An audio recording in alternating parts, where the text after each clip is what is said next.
নমস্কার, আমি প্রসূন আচার্য। আপনারা দেখছেন প্রসূন আচার্য জার্নালিস্ট চ্যানেল।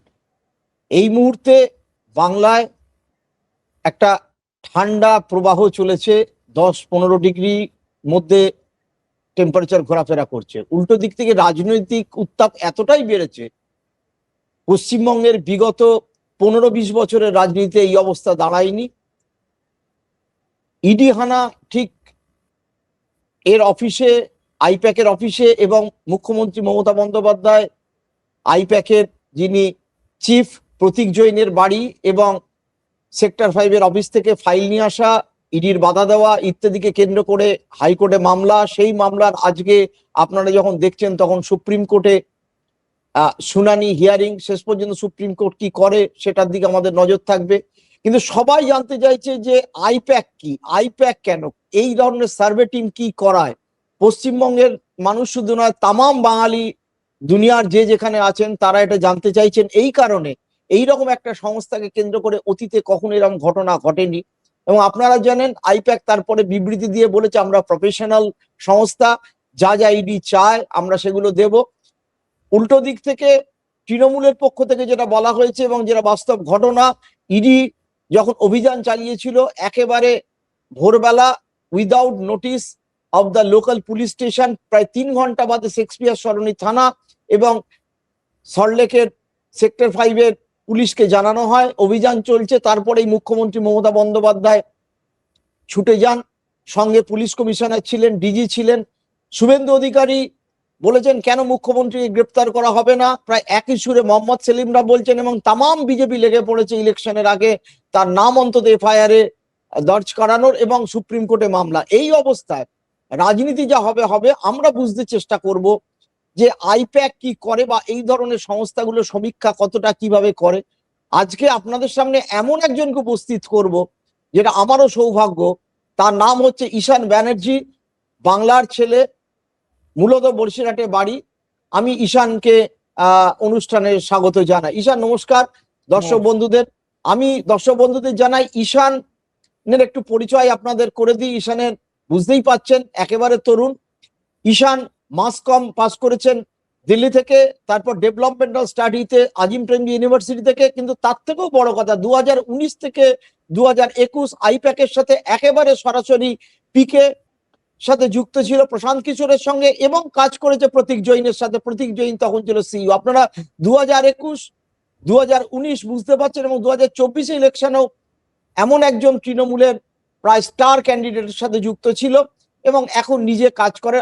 আমরা দর্শকদের কাছে বোঝাতে চেষ্টা করব যে অ্যাকচুয়ালি যে মমতা বন্দ্যোপাধ্যায় বলছেন যে আমার ইলেকশনের গোটা ব্যাপারটাই আইপ্যাক নিয়ন্ত্রণ করে, আমি সেই কাগজপত্র, ক্যান্ডিডেট লিস্ট ইত্যাদি নিয়ে এসেছি।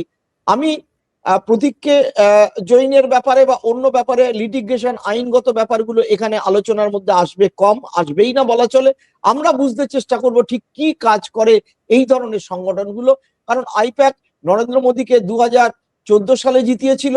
তারপর তারা কংগ্রেসের সাথে কাজ করেছে, ডিএমকে এর সাথে কাজ করেছে, অরবিন্দ কেজরিওয়ালের সাথে কাজ করেছে, তৃণমূলের সাথে কাজ করেছে। আমি ঈশানকে বলবো, ঈশান কেন এই ধরনের সংস্থার প্রয়োজন পড়ছে এখন রাজনৈতিক দলকে, তুমি যদি একটু বলো, তারপর অন্য ব্যাপারে আমরা যাব। ধন্যবাদ প্রসূনদা। প্রথম কথা, এই সুযোগ করে দেওয়ার জন্য। আপনার প্ল্যাটফর্মে আমার মতো একদম মানে নওশিখিয়া যাকে বলে তাকে এই সুযোগ দেওয়ার জন্য, এই ব্যাপার নিয়ে আলোকপাত করার জন্য। আমি নিজেকে এতটাও গুরুত্বপূর্ণ বা এতটাও আমার বিশ্লেষণ করার ক্ষমতা আছে বলে মনে করি না, কিন্তু আপনি মনে করেছেন, আপনি ভরসা করেছেন। চেষ্টা করব এই সময়টা আমরা যেটুকখানি কথা বলবো সেটুকখানির মধ্যে এই ব্যাপারটাকে যতটা আলোকপাত করা যায় যে সেটাকে করার। আমি প্রথমে একটা ভুল তথ্যর জায়গা থেকে শুরু করি, তাহলে বোধহয় ব্যাপারটাকে ডিসকাস করতে সুবিধা হবে। সেটা হলো যে আপনি আপনার ক্লোজিং রিমার্কে বললেন যে আইপ্যাক নরেন্দ্র মোদীকে জিতিয়েছে 2014 সালে। আইপ্যাক কোম্পানি গঠন হয় 2015 সালে। আচ্ছা, তখন প্রশান্ত কিশোর তাহলে একাই অ্যাডভাইজার ছিল। তখন যে ফোরামটা ছিল সেটা ছিল নন গভর্নমেন্টাল একটি forum, best of my knowledge. সেই ফোরামটির নাম ছিল CAG, citizen of accountable governance. এবং সিএজি একটা আমব্রেলা ফোরাম ছিল, যে ফোরামের মধ্যে এমন অনেকে ছিলেন যারা পরবর্তীকালে এই পেশাগত ময়দানে নিজেরা নিজেদের সঙ্গে প্রতিদ্বন্দ্বিতা করেছেন সামগ্রিকভাবে। যেমন ধরা যাক, তার পরবর্তী সময়ে অ্যাসোসিয়েশন অফ বিলিয়ন মাইন্ড বলে একটি সংগঠন তৈরি হয়, যে সংগঠনটি মূলত আজকে ভারতবর্ষের যে প্রধান রাজনৈতিক দল এবং যে যে দল যার যে দল মোটা দিল্লিতে ক্ষমতায় আছে বিজেপি, তাদের, হ্যাঁ স্বাভাবিক, হ্যাঁ বিজেপি, তাদের ইলেকশন ব্যাকরুম তারা সামলায়। তাদের যে মানে ওপরের যে ইন্টারনাল অর্গানাইজেশনটা তার নাম হচ্ছে নেশন উইথ নামো। তো নেশন উইথ নামোর ব্যাকস্টেজে যে অর্গানাইজেশন কাজ করে তার নাম হচ্ছে অ্যাসোসিয়েশন অফ বিলিয়ন মাইন্ডস, এখনো করে অ্যাজ অন এখনো টুডে। As on today. তো গেল এটা একটা পয়েন্ট। এই সময় আরো একজন যিনি ওই সিএজির মধ্যে ছিলেন তার নাম হচ্ছে সুনীল কানুগুলু, যিনি এখন মাইন্ড শেয়ার কংগ্রেস আছে। বলে একটি সংস্থা বানানোর পরে সেখান থেকে মাইগ্রেট করে কংগ্রেসের সামগ্রিক স্ট্র্যাটেজি তৈরি করার কাজ করেন। তার সংস্থার নাম ইনক্লুসিভ মাইন্ডস। এবং তাছাড়াও আরো বেশ কিছু লোক, মানে পেশাদার যারা সেই সময় কাজ করেছেন এবং পরবর্তীকালে সেখান থেকে বেরিয়ে এসছেন। বেশ কিছু পেশাদার তারা নন পার্টিজান হয়েছেন, হয়ে নিজেদের সংস্থা তৈরি করেছেন এবং তারা কাজ করছেন। যেমন ধরুন, শো টাইম কনসাল্টিং একটি একটি সংস্থা, যার নাম সাউথ ইন্ডিয়ার পলিটিক্যাল যে ক্যালামাইটি সেখানে ভীষণভাবে শোনা যায়। তারাও ওই সময়েরই ফসল এবং আইপ্যাকও ওই সময়ের ফসল। তো আচ্ছা এই সিএজির ফোরাম যখন ডিসমেন্টাল হয়, যখন ভাঙে, সেই সময়টা 2015। আমার যতদূর মনে হয় মনে হয়, আমার যদি হিসেব ঠিক ভুল না হয়, মিড 2015 সিএজি ডিসফাংশনাল হয় এবং সিএজির থেকে প্রথম যে অর্গানাইজেশনটা বেরোয় সেটা হচ্ছে আইপ্যাক 2015। এবং তারপরে তার আশেপাশে এবিএম বেরোয়, এবিএম এর পরে শো টাইম বেরোয়, এরকম আরো অনেকে বেরোয় over the period of time. তো এইটা হচ্ছে আইপ্যাকের গঠনগত সময় 2015 থেকে 2025। 2025 তাদের 10 বছর পূর্তি হয়েছে। আচ্ছা এটা গেল একটা পার্ট। এবার আপনার প্রশ্নের আর একটা ফোল্ডে আমি যাব, সেটা হচ্ছে যে আইপ্যাক বা সিএজি কি প্রথম অর্গানাইজেশন ভারতীয় রাজনীতিতে যারা পেশাদারি ভাবে কাজ করছে? আচ্ছা উত্তর কিন্তু না। অমোক ধর শর্মা বলে একজন রিসার্চার আছেন, যিনি সমসাময়িক রাজনীতি নিয়ে রিসার্চ করেন। ওনার একটা বই আছে, এবং সেটা খুব রিসেন্ট বই। সেই বইটি ইন্ডিয়া ফাউন্ডেশনের যে এবারের যে শর্ট লিস্ট সেই বইটি জায়গা পেয়েছিল। এবং সে, আমার বইটির নাম এই মুহূর্তে স্মরণে আসছে না, কিন্তু inside the Indian election backroom বা এই ধরনের কিছু হবে। সেখানে উনি একটা তথ্য দিয়ে শুরু করছেন, তথ্যটা খুব ইন্টারেস্টিং এবং সেটাকে উনি মার্ক করছেন। সেটা হচ্ছে 2006-07 সালে বিপ্লব পান্ডে, এই ভদ্রলোক ভারতবর্ষে প্রথম পেশাদারি ভাবে পলিটিক্যাল কনসালটেন্সি শুরু করেন, along with Orissa CM at that time নবীন পটনায়ক। অর্থাৎ এটা যদি দেখা যায় যে মিলেনিয়াল সময় 2000 সালের পরে পরবর্তী আমি এক সময়। মিনিট থামাচ্ছি শুধু দর্শকদের বলার জন্য। আমাদের যিনি গেস্ট ঈশান, উনি আইপ্যাকের পরে কিন্তু নবীন পট্টনায়কের সাথেও কাজ করেছেন এবং প্রায় অ্যাডভাইজার হিসেবে ওনাদের প্ল্যানিং এর মধ্যে ছিলেন ইলেকশনের আগে পর্যন্ত, প্রায় কিছুদিন আগে। যাক, তুমি ক্যারি অন। হ্যাঁ, তো 2006-07 সালে নবীন পটনায়কের সঙ্গে বিপ্লব পান্ডে কাজ করেন। এটা ওর রেফারেন্স, ওর বইয়ের রেফারেন্স, আমি ওখান থেকেই জাস্ট উদ্ধৃতি করছি।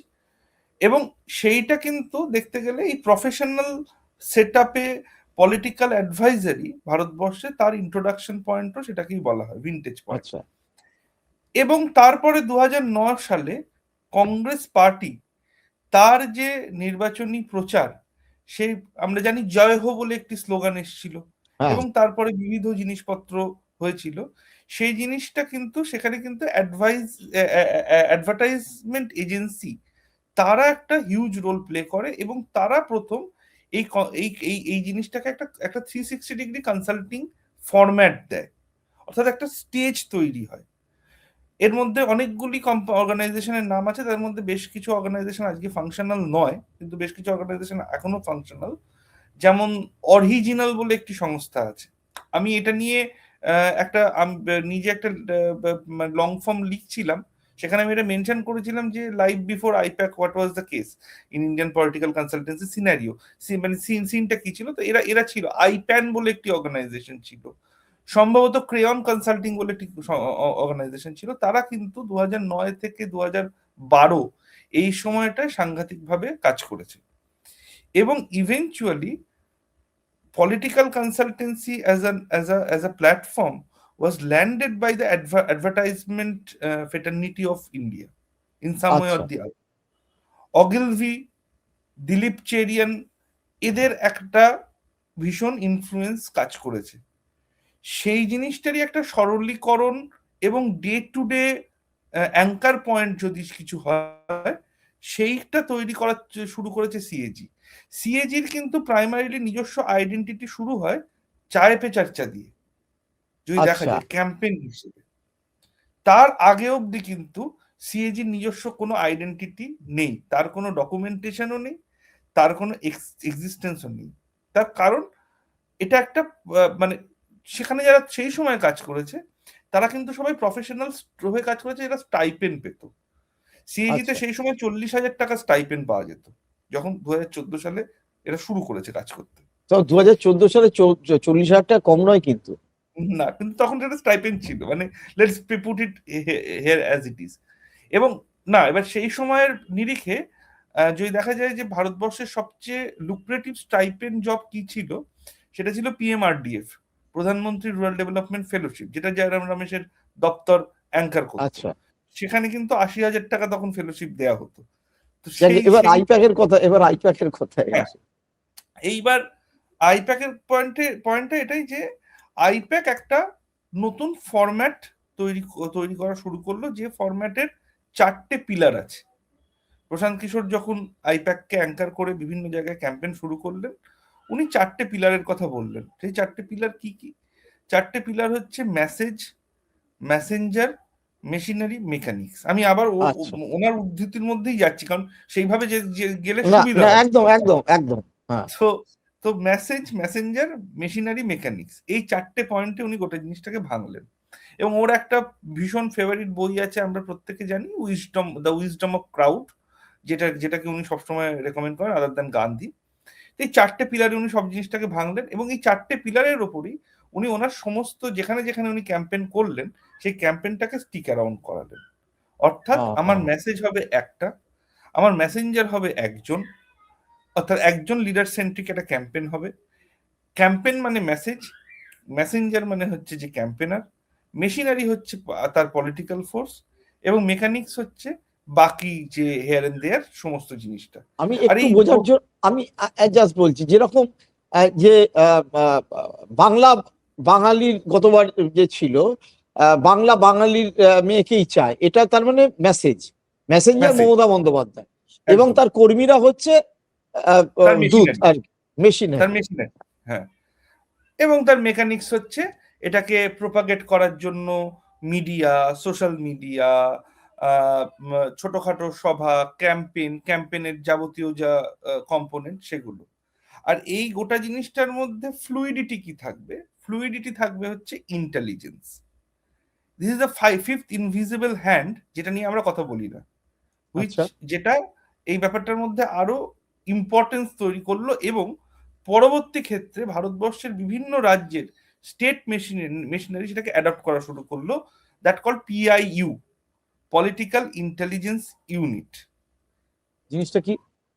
আপনি যে সার্ভের কথা বললেন, দিস দিস আচ্ছা, স্ট্যান্ড অন দ্যাট, ও যে প্রশান্ত কিশোর যেভাবে দেখলেন এবং যারা পলিটিক্যাল কনসালটেন্সি করে তারা যেভাবে দেখলো, যে প্রতিদিন প্রতি মুহূর্তে বহু জিনিস ঘটে যাচ্ছে, হুম, তাহলে সমস্ত ঘটনাকে আমাকে একটা জায়গায় স্ট্রিমলাইন করতে হবে, তার উপরে আমাকে একটা ট্র্যাক রাখতে হবে, যে ট্র্যাকের ওপরে আমার নেতা, কারণ নেতা তো একটা মানে এসকালেটরের ওপরে রয়েছে, যাকে আমি জিনিস দিচ্ছি, যাকে আমি স্ট্র্যাটেজি অ্যাডভাইস যাই দিই না কেন, সে তো একটা এসকালেটরের ওপরে রয়েছে। সেই একদম। এসকালেটরটাকে আমি সোজা করব কি করে? তাহলে সেই সোজা করার জন্য আমাকে একটা ইন্টেলিজেন্স পুল দিতে হবে, সেই আচ্ছা, ইন্টেলিজেন্স পুলের জন্য আমাকে একটা ইউনিট তৈরি করতে হবে। From there it comes a political intelligence unit. Political intelligence ইউনিটকে 3 ভাগে ভাগ করা হলো। একটা হলো যেটা সারা ভারতবর্ষের ফরম্যাট, সবাই করে, সব কনসালটেন্সি অর্গানাইজেশন করে, নিদার ইট ইজ মানে কারোর একজনের সঙ্গে এটা রেলিভেন্ট না, ইভেন গভর্নমেন্ট বডিও করে আজকের দিনে। সেটা হচ্ছে যে আপনার একটা সার্ভে টিম থাকবে যারা টেলিফোনিক সার্ভে করবে, ফোন বেসড। আচ্ছা এটা আচ্ছা হলো আপনার প্রথম। সেকেন্ড হচ্ছে আপনার একটা লেগম্যান ইউনিট থাকবে যারা গ্রাউন্ডে নেমে বিভিন্ন জায়গায় ঘুরে এই কোয়ালিটেটিভ ডেটাটাকে সংগ্রহ করবে। এটা গেল 2 নম্বর। আর 3 নম্বর হচ্ছে এর উপরে ফিল্টার করার জন্য, এই দুটো তো বিশাল সংখ্যক, তো এই দুটোর মধ্যে অনেক ক্যাওয়াস হতে পারে। 3 নম্বর হচ্ছে আপনার একটা ক্রিমি লেয়ার থাকবে যার কাজ হবে এই ফোল্ডের থেকে বেরিয়ে সলিড কিছু লোকের সঙ্গে কথা বলে, সলিড কিছু লোক কিছু ইন্টারাকশন করে, সেই ইন্টারাকশনের মাধ্যমে এই ডেটাটাকে রেজোনেট করা বলা যেতে পারে, এই ডেটাটাকে সিম্পলিফাই করা এবং এই ডেটাটাকে একটা ব্যাকগ্রাউন্ড বুস্ট দেওয়া। এই তিনটের আচ্ছা ওপরে মোটামুটি এটাকে দাঁড় করানো হলো। মোটামুটি বলছি কারণ তারপরে আগে পরে আরো অনেক কিছু অনেকে করার চেষ্টা করেছে, কিন্তু বাই অ্যান্ড লার্জ এটা স্ট্যাটিক থেকে গিয়েছে। আচ্ছা ধরা যাক তুরা পাহাড়ে ইলেকশনে গারোদের পার্টি এনপিপি এমন কি করলে জিতবে এটা জানতে কোচেদের সঙ্গে কথা বলার দরকার। আচ্ছা কারণ কোচেদের হ্যাঁ ইন্টেলিজেন্স হ্যাঁ বেসিসে হ্যাঁ এটা হ্যাঁ বোঝা যাবে যে জলের পাইপ আমপাতিতে কোন রাস্তা দিয়ে গেলে পরে বুঝেছি। গারোদের হ্যাঁ সুবিধা হবে আর কোচেদের অসুবিধা হবে। এটা বুঝতে গেলে কথা বলার দরকার। তো এই কোয়ালিটি কথাটা কে বলবে? উপর থেকে যারা কথা বলছে তারা তো কোয়ান্টিটিতে কথা বলছে। ঠিক। ধরা যাক আমি যদি কাউকে ফোন করি, আমি কলার হিসেবে আমার একটা নাম্বার ভাসলো, আমি তো সময় পাবো 3 মিনিট ম্যাক্সিমাম। হ্যাঁ আমাকে যদি হ্যাঁ ফোন দেয় হ্যাঁ এন্টারটেইন করে, আমাকে 90 সেকেন্ডের বেশি তো সময়, এই 108 না সেকেন্ডের বেশি সময় না দেবেন না। না কিন্তু যে লোকটার গ্রাউন্ডে যাচ্ছে, গাড়ি করে যাচ্ছে, বাইকে করে যাচ্ছে, কোনো ভাবে যাচ্ছে, সে তো গিয়ে 10 জনের সঙ্গে কথা বলছে একদিন বা ঠিক দুদিন, 10 জনের সঙ্গে কথা বলছে, ঠিক এটা ইন ডেপথে কথা বলছে। একদম সেই যে ডেপথ পুলটা, সেটা আচ্ছা কিভাবে এই ডিসিশনটাকে ব্যাক করবে এবং এই আউটপুটটাকে ব্যাক করবে, আউটপুটের সঙ্গে একটা ডায়ালগ করবে, সেই জন্য সেটাকে ইউটিলাইজ করা হলো। এটাকে নাম দেয়া হলো ইনডেপথ ইন্টারভিউ। তো একটা জিনিস এটাও ঠিক, একটা এই জিনিসটাকে আমাদের মানতে হবে, পলিটিক্যাল কনসালটেন্সি কিন্তু আমাদের দেশে সোশ্যাল সায়েন্সে যে যে পাঠ পড়ানো হয় এবং সোশ্যাল সায়েন্সের বিষয়গুলোর যে দায়িত্ব নেওয়া উচিত ছিল, কিছুটা হলেও কিন্তু পলিটিক্যাল কনসালটেন্সি তার মতো করে সেই দায়িত্ব পালন করেছে, তাই সেই জন্য তার 10 বছরের রেলিভেন্স তৈরি হয়েছে। এবং এটা আমি আচ্ছা 5-6 বছর ধরে জিনিসটাকে কাছে দূরে সামনে পিছনে বিভিন্ন রকম ভাবে দেখে কথাটা বলছি। কারণ আমাদের দেশে যেভাবে সোশ্যাল সায়েন্সে সার্ভে করতেও শেখানো হয়, যেভাবে ইনডেপথ ইন্টারভিউ করতেও শেখানো হয়, যেভাবে ফোকাস গ্রুপ ডিসকাশন করতেও শেখানো হয়, সেটাকে যারা পড়ে বেরোয় যে ছাত্ররা, তাদের 90 ভাগ লোকই সেটাকে তারপরে কাজে লাগাতে পারে না, কারণ শিক্ষাটা এতটা স্যাক্রোস্যান্ট। সেখানে তারা কিন্তু একটা ফরম্যাট পেলো, একটা ভয়েস পেলো যখন তারা পলিটিক্যাল কনসালটেন্সিতে কাজ করতে গেল। আচ্ছা এবং এটা কিন্তু বলতে গেলে ওভারঅল পলিটিক্যাল কনসালটেন্সির ভারতীয় ইকোসিস্টেমে, ভারতীয় এডুকেশনাল ইকোসিস্টেমে কি কন্ট্রিবিউশন, এটা কিন্তু একটা মেজর কন্ট্রিবিউশন। আচ্ছা যে ছেলেটি ধরুন বসিরহাট কলেজ থেকে পাশ করেছে বা কৃষ্ণনগর কলেজ থেকে পাশ করেছে, যার ইংরাজি অত ভালো নয়, হিন্দি ভাঙা ভাঙা, সে আজকে মহারাষ্ট্রে গিয়ে মহারাষ্ট্রের মিউনিসিপ্যালিটি ইলেকশনে মারাঠা না জেনে মানুষের সঙ্গে কথা বলে ইন্টারাকশন করে কাজ করছে, এটা কিন্তু পলিটিক্যাল কনসালটেন্সির জন্য হতে পেরেছে। আচ্ছা তার এই কারণটা এই হলো যে বুঝতে পেরেছি। ইন্টারাকশনের, মানে তার তার কারণটা তার হচ্ছে তার পলিটিক্স আচ্ছা ইজ ল্যাঙ্গুয়েজ। হ্যাঁ, এবার আমার একটু জিজ্ঞাসা, তার মানে ওই ডাটা কালেকশনটা ভীষণ ইম্পর্টেন্ট।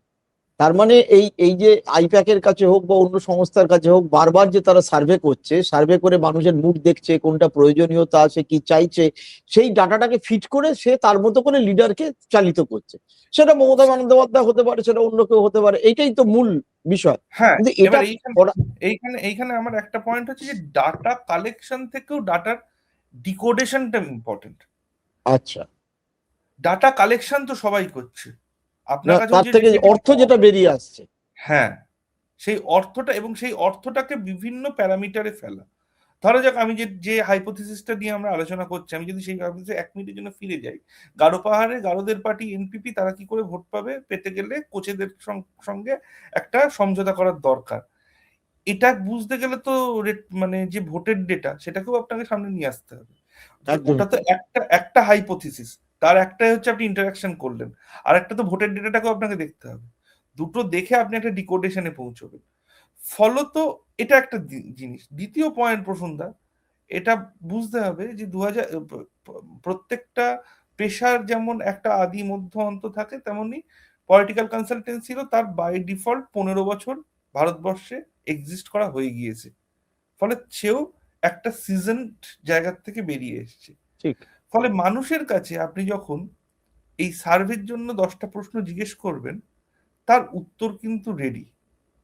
এইখানে কিন্তু একটা একটা এবং এর এর চালু প্রমাণ কিন্তু বিহার। ঠিক। কারণ বিহারে আপনি আপনি ফিল্ডে গিয়েছেন, আপনি নিজে জানেন। আমরা দূরের থেকে কাছের থেকে যেটুকখানি দেখেছি, আমরা যেটা বুঝতে পেরেছি, বিহারে কিন্তু ইলেকশনে ইন্টেলিজেন্স কাজ করেনি, ন্যারেটিভ না, কাজ করেছে। না, হ্যাঁ, কেন?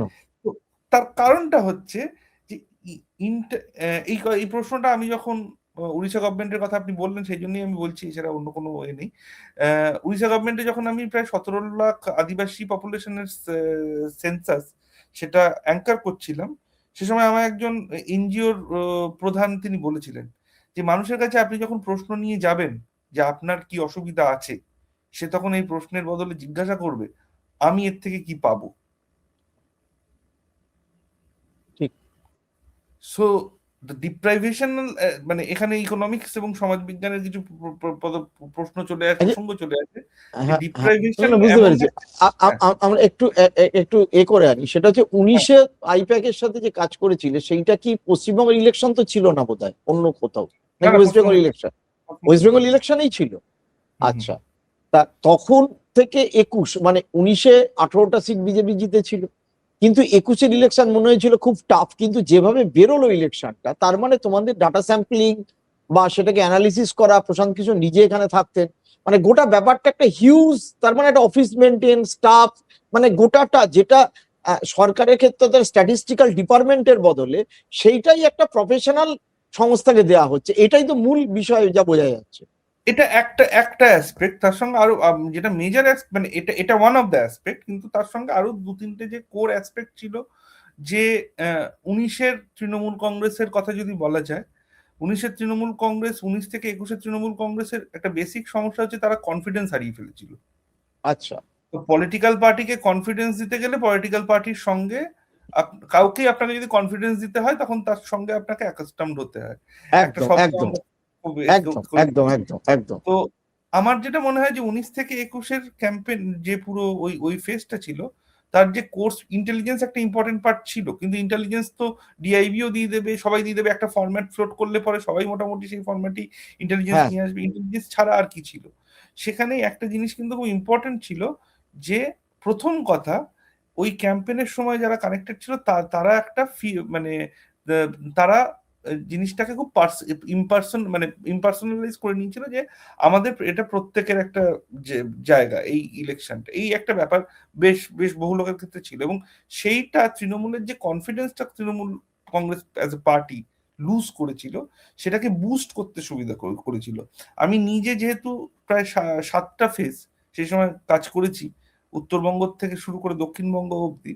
তো আমার সৌভাগ্য হয়েছিল, দুর্ভাগ্য বলতে পারেন, যে সৌভাগ্যই বলবো যে তৃণমূল কংগ্রেসের প্রত্যেকটি মানে এই প্রায় 18টি ডিস্ট্রিক্ট পার্টি অফিস এবং তাদের যে পুরো ইকোসিস্টেম, সেই ইকোসিস্টেমের মধ্যে ঢুকে আমি ছিলাম কাজের সুবাদে।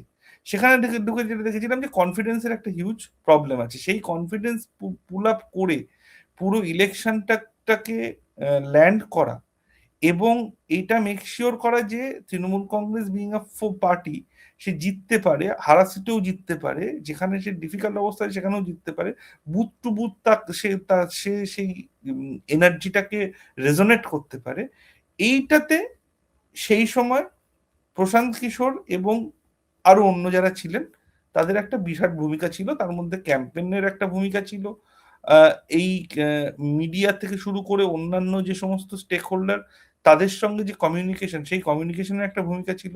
তো সেটা সবকিছু মিলিয়েই এটা এটা এটা ট্রান্সলেট হয়েছিল। আমি আমি এই ইন্টেলিজেন্স। প্রসঙ্গে ভুলে যাবো বলে জিজ্ঞেস করছি যে তার মানে একেবারে বুথ ওয়ারি অবস্থায় মানে এই ধরনের আইপ্যাকের কাছে থাকে পার বুথে কি অবস্থা, কোন এলাকার কি অবস্থা, কোনটার কি চাহিদা, তার মানে টোটাল সার্ভে রিপোর্ট মানে প্রতিটা বুথে। মানে আমরা দেখলাম হ্যাঁ, যে তৃণমূল নেত্রী বলছেন আমাদের ক্যান্ডিডেট থেকে শুরু করে ইলেকশন মেশিনারির পুরো ব্যাপারটা ছিল বলে আমি নিয়ে চলে এসেছি, এটা পার্টির ব্যাপার। তার মানে এই পুরো ব্যাপারটাই ম্যান্ড করে আইপ্যাক বা সংস্থা আর কি, মানে ওই সময় হ্যাঁ, করতে হয়তো এখনো করছে।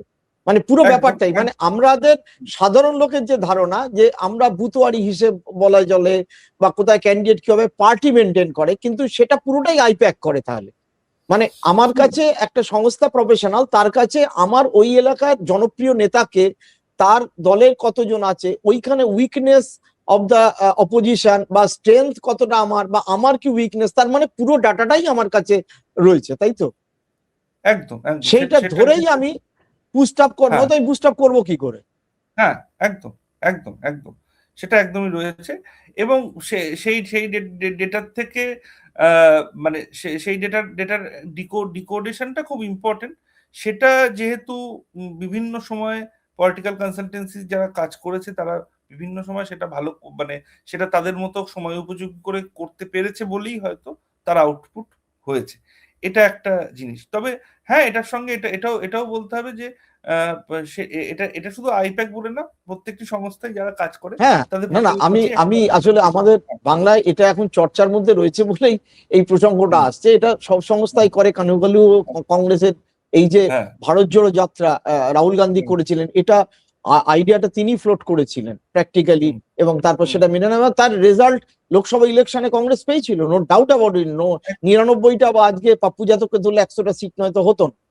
তার মানে 2024-এও একইভাবে আইপ্যাক কাজ করেছে এবং 2026-এও আমরা দেখতে পাচ্ছি একইভাবে করছে। তার মানে there is a huge office, যেটা ডাটা কালেকশন, যেটা কন্ট্যাক্ট করা, মেনটেন করা। তার মানে তাদের কাছে এলাকা ভিত্তিক কোন নেতা কি অবস্থায় আছে, কোন নেতার কি করতে হবে, সেইটাও তো ডাইরেকশন তো সেই সংগঠনের মাধ্যমেই যায়। দেখুন, ডাইরেকশন যাওয়াটা সাবজেক্টিভ ম্যাটার, কারণ আচ্ছা, সেটা পার্টি হায়ারার্কি কিভাবে অ্যাবজর্ব করবে তার উপর না ডিপেন্ড ডাইরেক্ট না করে। গেলেও মানে ইনডাইরেক্টলি পার্টিকে বলে দেওয়া হয় যে এই এই জায়গায় এগুলো করতে হবে। না, এইখানে আমি জাস্ট একটু একটু একটু ডাইগ্রেস করছি পয়েন্টে ফিরে আসার জন্য। ধরা যাক পৃথিবীতে যে সবচেয়ে বড় কনসাল্টিং ফার্মগুলো আছে তাদের মধ্যে তারা তো তাদের মধ্যে কেউ কেউ তো ইসরায়েলের সঙ্গে কাজ করে। হ্যাঁ, এবং ইসরায়েলের আজকে যে প্রেসিডেন্ট মানে প্রাইম মিনিস্টার, তিনি এক সময় নেতানিয়াহু। কনসালটেন্টই ছিলেন।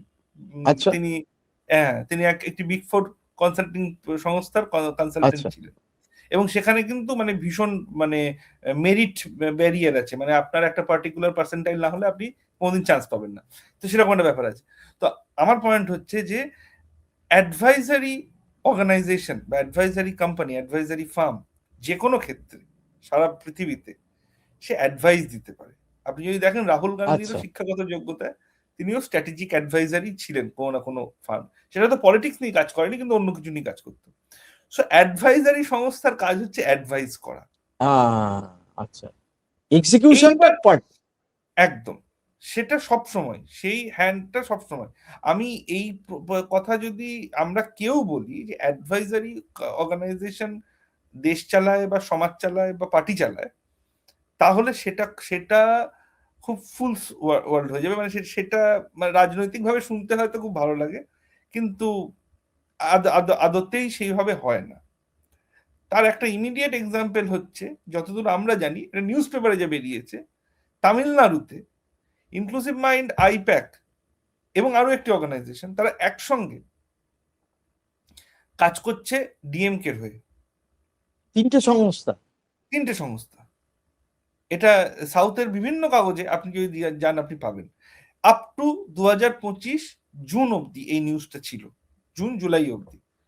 ঠিক আছে। এখন কে করছে? এবার আমি আমি আমি সেই পয়েন্ট কনক্লুশন টানছি না, কিন্তু আমার পয়েন্ট হচ্ছে যে তাহলে 3জন মিলে একজনকে অ্যাডভাইস করছে, এটা হয়? আচ্ছা, না না।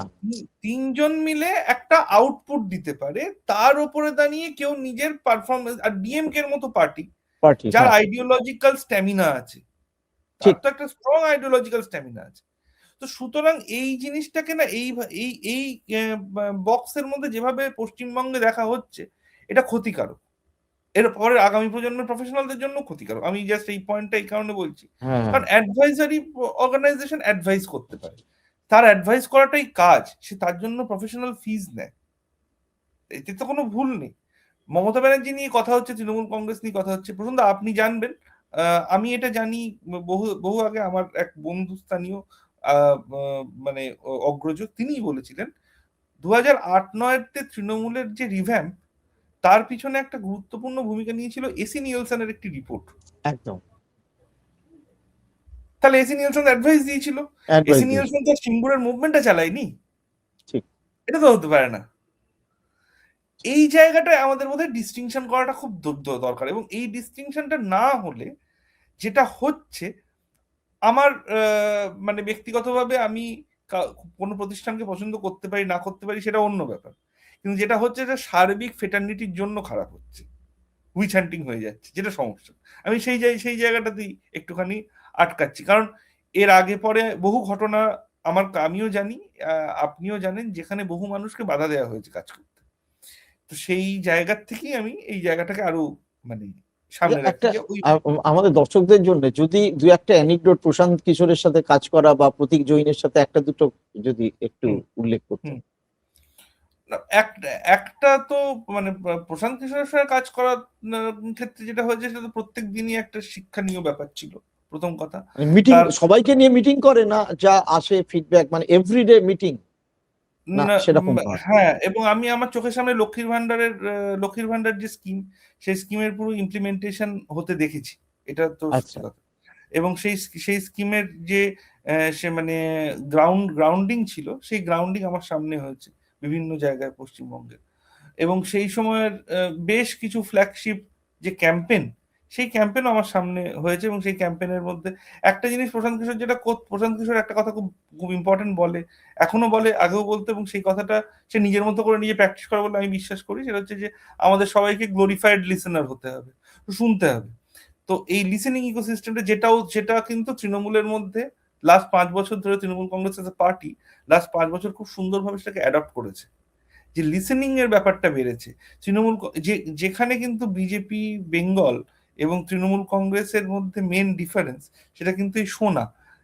বিজেপি শোনে না, কিন্তু তৃণমূল কংগ্রেস সমস্ত ক্যাম্পেইনই এমন ভাবে ডিজাইন করা অডলি, যে সেখানে সে শোনে, শোনাটা ঠিক, খুব ইম্পর্টেন্ট। একদম একদম এবং সেই শোনার জায়গাটাই কিন্তু একটা ডিফারেন্স তৈরি করে দেয়, যে 1-2%, 3%-এর যে ডিফারেন্সটা বিভিন্ন জায়গায় তৈরি হয়, সেটা কিন্তু সেখান থেকে। তৃণমূল কংগ্রেসের যে নতুন নেতা নেত্রীরাও এসছেন, যারা আজকে বিধায়ক হ্যাঁ, হয়েছেন, একটা ভিউজ সংখ্যক এসছে। হ্যাঁ, তাদের মধ্যেও কিন্তু তারাও কিন্তু এসে একটা পয়েন্টের পরে শোনা জিনিসটাকে, তাদের মধ্যে যারা সফল হয়েছেন, যারা ফ্লোট করে আছেন, যারা সাকসেসফুল সেইভাবে, তারাও কিন্তু এই শোনা জিনিসটাকে অ্যাডাপ্ট করার চেষ্টা করেছেন, যে শুনতে হবে, which work for them, which hit for them. কারণ সেটা হয়তো এই কারণের জন্য যে Trinamool Congress being a party, তার সেই আইডিওলজিক্যাল স্ট্যামিনাটা নেই, ঠিক, যেটা একটা শিবসেনার আছে, বা যেটা একটা ডিএমকে শিবসেনার আছে, ডিএমকে এর আছে, অন্য দলের আছে, এটা সিপিএম অন্য এর আছে। আচ্ছা, এ হ্যাঁ। নিয়েও এই প্রতীক জৈনের সাথে কাজ করার অভিজ্ঞতা কিরকম?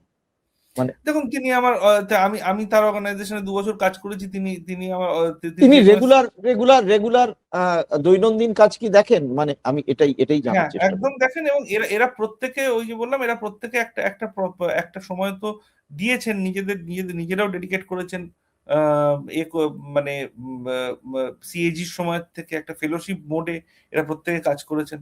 এরা প্রত্যেকে খুব মেথডিক্যাল, এদের এদের এদের এদের অ্যানালিটিক্যাল এবিলিটি কে সত্যি সম্মানযোগ্য, সম্মানজনক। এরা ছাড়াও আরো বেশ কিছু নাম আছে, যে নামগুলো নিয়ে এখন আমরা চর্চা করছি না, কিন্তু তারা পশ্চিমবঙ্গের রাজনৈতিক মানচিত্রে ইকুয়ালি তাদের ইম্পর্টেন্ট হওয়ার তারা দাবি রাখে। আমি একটা নাম বলছি, যেমন ধরুন আলিম্পন বন্দ্যোপাধ্যায়, আচ্ছা, বাঙালি, এবং তিনি এই মুহূর্তে শো টাইম কনসাল্টিং এর অ্যাসিস্ট্যান্ট ডিরেক্টর, এবং 2019 থেকে 21 পশ্চিমবঙ্গের পলিটিক্সে তৃণমূল কংগ্রেসের যে এই পারফরমেন্স, সেই যে কোর টিম, সেই টিমের মধ্যে একমাত্র সিঙ্গেল হ্যান্ডেড বাঙালি লিডারশিপ কিন্তু আলিম্পন বন্দ্যোপাধ্যায় ছিল। তো আচ্ছা, বিজেপি তার স্টেট মানে বিজেপিও কি এই ধরনের কোনো কনসালটেন্ট পশ্চিমবঙ্গে আছে মানে একদম জানার জন্য? একদম একদম আছে না? ও, একদম আছে, তাদেরও প্রফেশনাল কনসালটেন্ট টিম আছে। হ্যাঁ, একদম আছে। আর তারাও পয়সা করে দিয়ে সেইভাবে মার্কেট সার্ভে করে কিভাবে প্রচারটা হ্যাঁ নিয়ে যাবে সেটাই ঠিক করে। হ্যাঁ হ্যাঁ মানে বিজেপি এটা যে বলা হচ্ছে যে অ্যাজ ইফ তৃণমূল একটা বিং এ পার্টি, সে কেন একটা কনসালটেন্ট দ্বারা পরিচালিত হবে, আমরা হই না, যেটা সিপিএম বলছে বিজেপি বলছে, সেটা অ্যাকচুয়ালি বাস্তব ঘটনা নয়। সিপিএম এর তো in house consulting consulting arm আছে, তারা তো হ্যাঁ, কাজ করছে, তারা তো কাজ করছে। সেখানে 80 জন ছেলে মেয়ের একটা টিম আছে, ভালো আচ্ছা, কাজ করছে খারাপ কাজ করছে অন্যভাবে তারা কাজ সেটা করছে, আলাদা কথা। এই কাজ এই করছে। আইপ্যাকে কতজন কাজ করে, সেখানেও তো 70-80 জন কাজ করে আমি শুনেছি। মানে দের ইজ এ নাম্বার, এখন এখন এই মুহূর্তে সেই নাম্বারটা বলাটা বলা খুব যায় না। মুশকিল। 2019 আর থেকে কিন্তু 21 বিজেপিরও আছে, মানে everybody has a consulting team, যে কি করতে হবে, কিভাবে প্রচার হবে। এই যে বাংলা বাঁচাও যে যাত্রা হলো, আমি শুনেছি যে এই কনসাল্টিং টিমই তাদের বলেছে, এবং সেটাকে সোশ্যাল মিডিয়ায় নিয়ে যাওয়ার ব্যাপারে এই যে হিউজ হ্যাঁ যে হ্যাঁ পরিমাণে ওরা ইনভেস্ট করলো, শক্তি, অর্থ যাই বলা হোক না কেন, এই পুরোটাই কিন্তু কনসাল্টিং টিম। এই একদম। নয় যে ডে টু ডে, তার মানে প্রত্যেকেই আমাদের একটা কনসাল্টিং টিমের অ্যাডভাইস নিয়ে চলছে। হ্যাঁ, সেটা সেটা শুধু এবার ভারতবর্ষে চলছে এমন তো নয়। জোহরান মামদানি নিউ ইয়র্কে মেয়র হয়, তার পিছনে ওদের কনসাল্টিং টিম আছে, না না হলে সে হ্যাঁ, হচ্ছে রেন্টির কথা বলতে পারে না। সে একদম টার্গেট অডিয়েন্স ফিট করে যে আমি কিভাবে ক্যাম্পেইনটা করব, কি বলবো, কি করব। তার মানে হ্যাঁ, এটা আর এখন গোটা পৃথিবী জুড়ে। গোটা পৃথিবী, অ্যাসোচেমের যে রিপোর্ট আছে সেই রিপোর্ট 2018 সালে যেটা বলছে যে পলিটিক্যাল কনসাল্টিং ভারতবর্ষে বোধহয় 200 মিলিয়নের বিজনেস করেছে, 2018 সালের কথা বলছি। তো আচ্ছা, 25-26 সালে নিশ্চয়ই তার পরিমাণ আরো বাড়বে। এবং 200 মিলিয়ন ঘটনাটা কি হচ্ছে ডলার না টাকায় হিসেবে? 200 মিলিয়ন রুপিস সম্ভবত, মানে সেটা রুপিস। একবার মানে ওই অ্যাসোচেমের এই নিয়ে একটা খুব বিশদে একটা রিপোর্ট ছিল বিশাল দ্য বিশাল মর্নিং। ব্যাপার, বিশাল ব্যাপার। হ্যাঁ, এবং দ্য মর্নিং কনটেক্সটেও সো এটা নিয়ে একটা। Everybody is paying money for that. এই নয় যে টাকা না দিলে, এই যে বলা হচ্ছে যে টাকাটা কোত্থেকে এলো, টাকা তার মানে দিতেই হবে। তুমি যে কোনো সোর্স থেকেই আর্নিং করো, পলিটিক্যাল পার্টির তো ফান্ডিং আছে, এবং তাদের ইনকাম ট্যাক্স তাদের জানাতেও হয় না, ট্যাক্সও মকুব। সুতরাং তারা সেই ফান্ডিংটা সেক্ষেত্রে করবেই, এটাই স্বাভাবিকভাবেই ধরে নেওয়া যায়। এটা তো গেল একটা জিনিস। দ্বিতীয় জিনিস হচ্ছে যে সবচেয়ে খুব ইন্টারেস্টিং, সেটা হলো বিভিন্ন স্টেট, আমি যেটা বলছিলাম যে তাদের ইন্টেলিজেন্স ব্যুরো, তারা কিন্তু পিআইইউ বলে একটা আলাদা ফোল্ড শুরু করেছে 2020-21 পরে। আচ্ছা, এটা কি জিনিস? এই পলিটিক্যাল ইন্টেলিজেন্স ইউনিট যেটা পলিটিক্যাল ও, পার্টি করে, এটা কিন্তু বিভিন্ন সরকারের, বিভিন্ন আচ্ছা স্টেট গভর্নমেন্টের, হ্যাঁ এটা কিন্তু আছে, এটা কিন্তু ইকুয়ালি কাজ করে। আচ্ছা এবং হ্যাঁ, এবং তারা খুব স্ট্রংলি সাজেশন দেয়, তারা তারা সার্ভে করে, তারা মানে পলিটিক্যাল সার্ভেতে পলিটিক্যাল ইন্টেলিজেন্স যেভাবে কাজ করে, ঠিক সেই ফোল্ড মেনে তারা কাজ করে, সেই অ্যাপিটাইট মেনে। এবং এটা কিন্তু তারা অ্যাডপ্ট করেছে, এই অ্যাডাপ্টেবিলিটিটাও কিন্তু হয়েছে সোসাইটিতে, যেটা নিয়ে ও, আমরা কথা বলছি না, কিন্তু মানে এটা আসলে নিয়ে। আসলে লোকে জানে না, মানে ঈশান, হ্যাঁ তোমাকে আনার এটা একটা সুবিধা হলো, তুমি বলতে হচ্ছে এখানে দর্শকদের জন্য যে এই হ্যাঁ ব্যাপারটা তো লোকে জানে না। লোকে ভাবছে যে এরা করছে, শুধু ওই মোদিকে করেছিল। আসলে এইটা সিস্টেমের মধ্যে চলে গেছে, যেরকম মোবাইল ফোনটা আমাদের সিস্টেমের মধ্যে চলে গেছে, আহ, হুম, আহ, এই ব্যাপারটাও কিন্তু সিস্টেমের মধ্যে চলে গেছে। একদম একদম। এবং এটা শুধু শুধু পলিটিক্যাল পার্টি ভোটে জেতার জন্য কনসাল্টিং করছে এমনটা তো নয়। সরকার সরকার পরিচালনার ক্ষেত্রেও তো তাই। এই যে লক্ষ্মীর ভান্ডার যে বলা হ্যাঁ হলো, বা অন্য হ্যাঁ, যে স্কিম গুলো আছে, তাহলে সেগুলোও ওই একই ভাবে। একইভাবে গেল 1 নম্বর। 2 নম্বর হচ্ছে আপনি ধরুন পিআরএস লেজিসলেচার বলে একটি সংগঠন আছে, তারা দিল্লিতে কাজ করে, তারাও তো ফেলো দেয়, তারা ফেলো দেয় এমপিদের, এমপিদের সঙ্গে সেই আচ্ছা ফেলোরা কাজ করে। আচ্ছা তারা এমপিরা যে কোশ্চেন করেন, সেই আচ্ছা কোশ্চেন ফ্রেমিং এ তাদের পুরো সাপোর্ট করেন। এবং পিআরএস ফেলোশিপ হিউম্যানিটিজ এর ক্ষেত্রে, যারা হিউম্যানিটিজ নিয়ে পড়াশুনো করেন, তাদের ক্ষেত্রে সর্বভারতীয় এতে একটা একটা খুব ইম্পর্টেন্ট ফেলোশিপ। বহু লোক এই ফেলোশিপ নিয়ে কাজ করেছে, আমার পরিচিত বাঙালি অবাঙালি মিলে বহু সংখ্যাটা অনেক। এবং তারা একটা খুব ক্রুশিয়াল টাইম ধরে কাজ করেছে। এবং আপনি আমরা দেখবেন আজকে এমপিতে যে, হ্যাঁ যেটা, হ্যাঁ সেটা হ্যাঁ, পিআরএস না ছিল। না, এমপিতে এমপিতে না, প্লিজ হ্যাঁ, তো লেট ইউ এমপিতে যে ফিনিশ। ডেটা, সেই ডেটা সেটা পিআরএস এর তাদের একটা খুব মানে গুরুত্বপূর্ণ ভূমিকা আছে। হ্যাঁ, আচ্ছা, তারপরে আমরা হচ্ছে ধরুন বলছি আরো একটা অনেকক্ষণ জিনিস, আলোচনা করেছি, একটু আরেকটা জিনিস আমি অ্যাড করে দিই তাহলে হ্যাঁ সুবিধা হবে। হ্যাঁ, জাস্ট নিশ্চয়ই। To add. হ্যাঁ, সেটা হচ্ছে যে বিভিন্ন স্টেটে সিএম গুড গভর্নেন্স ফেলোশিপ হয়। আচ্ছা হরিয়ানাতে হয়, পাঞ্জাবে হয়, ইউপিতে বোধহয় শুরু হবে, আন্ধ্রাতে চলেছে বেশ কিছুদিন, এটা বিভিন্ন স্টেটে চলেছে। তো এই যে গুড গভর্নেন্স ফেলো, তারা কি কাজ করে? তারাও তো এই কনসাল্টিং এ, পলিটিক্যাল কনসাল্টিং এর যে সমস্ত ছেলেপুলে বা যারা যে সমস্ত রিসোর্স, তারা যে কাজ করে তারই একটা পার্টের কাজ তারা করছে সেখানে।